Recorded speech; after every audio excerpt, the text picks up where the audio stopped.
Multi-generational workplaces are the norm across nearly every industry and business, with 5 generations working side by side in the labor force for the first time in American history. There's the silent generation, or traditionalists, and these are people born between 1928 to 1945. The baby boomers, born 1946 through 1964, Generation X, born 1965 to 1980, Generation Y, or Millennials, born 1981 through 1996, and Generation Z, born 1997 through 2012. Generational diversity has great potential. People from different generations can grow and learn from one another as they are exposed to different ideas and experiences. The new perspectives they gain can spark new ideas and prompt new ways of working. However, the potential for conflict and misunderstanding is very real. Intergenerational conflict within the workplace is a growing issue. Study after study points to intergenerational cohesion as one of the top issues facing workplaces today. Different generations can struggle to understand one another's values and working styles. How do we all work together harmoniously? Here are 6 strategies for thriving within a multi-generational workplace. Establish respect. It doesn't matter how old or how experienced we are, we all crave respect. And just as newcomers need to respect older generations' seniority and experience, long servers need to respect the talent and potential of younger generations. The key to respecting other generations is to understand and accept that they are different from yours. Consider what motivates people from different generations, what experiences they might have had, and what their working styles are. Be flexible and accommodating. When you understand what makes other generations tick, being able to accommodate their needs and preferences where practical can help to prevent division and conflict. Each generation has its wants and needs, and values different ways of working. Older generations often have fewer responsibilities and costs at home, and they appreciate the opportunity to work part-time or reduced hours so that they can enjoy the benefits and rewards of a lifetime's work. But an increasing number of Generation Xers are part of the sandwich generation, responsible for caring for both elders and children alongside their work. And for members of Generation Y, a sociable life outside of work is often just as important as their career.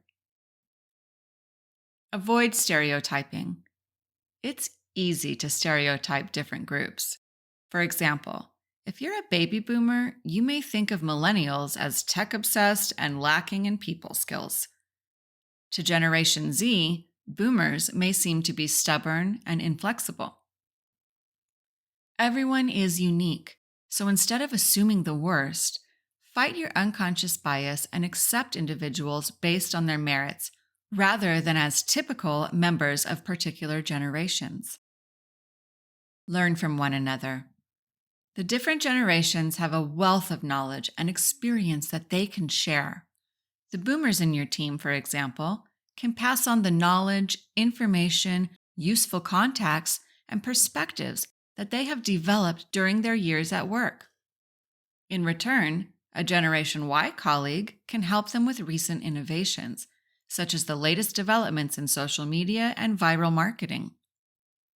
Successful multi-generational teams identify, value, and build on one another's skills and experiences.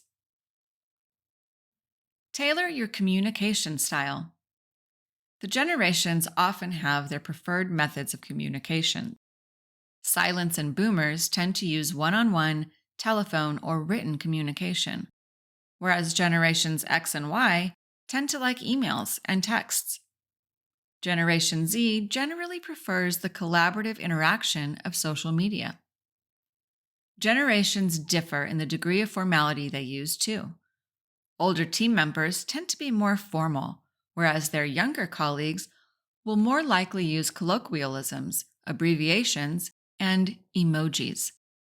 This is more suited to personal or less important messages or communications. Serious or important messages are not the best time to use smiley face emojis. Sticking rigidly to your own favored means and style of communication can alienate others. So, although it might not feel natural, try to tailor your communication to suit the recipient whenever it's appropriate. Don't overlook the similarities. Focus on the things that unite you with colleagues of all generations, rather than dwelling on the differences. You might struggle at first to find similarities between yourself and older or younger team members. But, however stark the differences might appear to be, research suggests that there are more similarities than differences across the generations.